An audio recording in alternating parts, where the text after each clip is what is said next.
the empires that came and conquered.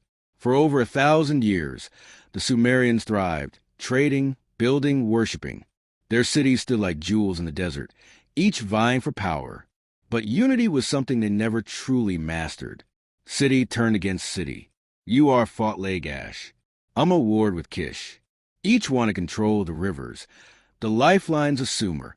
And in that endless struggle, their weakness was revealed.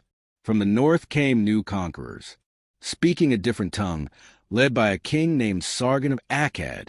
Around 2334 BCE, Sargon swept across the land, defeating one Sumerian city after another until the banner of Akkad flew over all of Mesopotamia.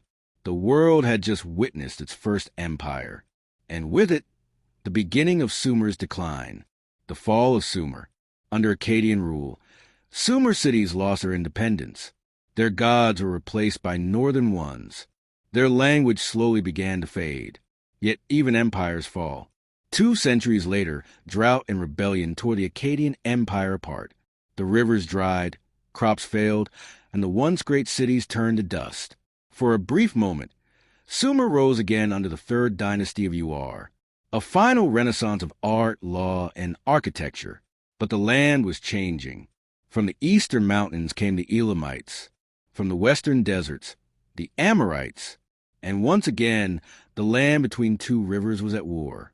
By 2000 BCE, the great Sumerian cities, UR, Lagash, Eridu, were abandoned, buried beneath layers of sand and silence. The first civilization was gone, the legacy of Sumer. But though the cities fell, the idea survived.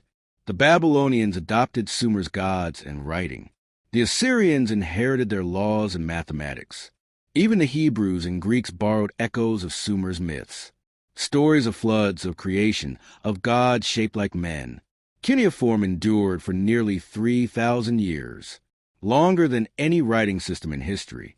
And though the last tablet was written before Rome was founded, its influence rippled through time.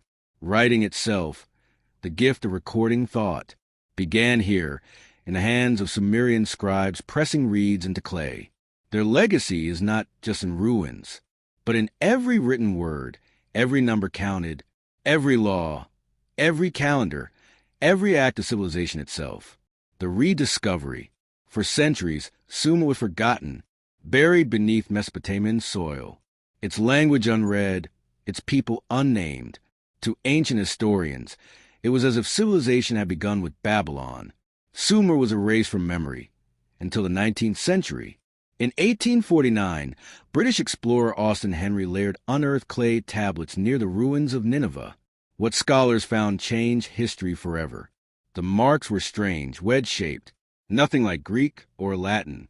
Decades of work followed, until linguists finally cracked the code of cuneiform. They discovered something astonishing. A people who had lived 2,000 years before the Babylonians. A lost civilization, the true origin of the modern world. What Sumer still teaches us. Sumer's story is not just about beginnings. It is a warning and a lesson.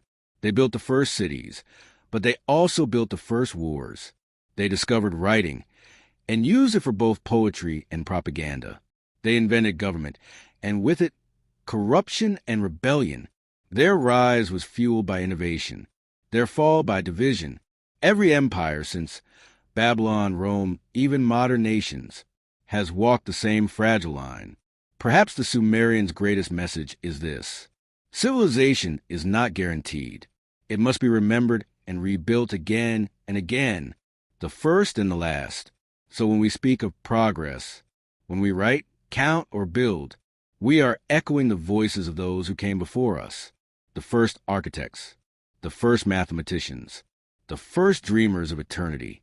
They called their land Sumer. We call it the beginning of history. Thanks for watching. Don't forget to like, comment, share, and subscribe.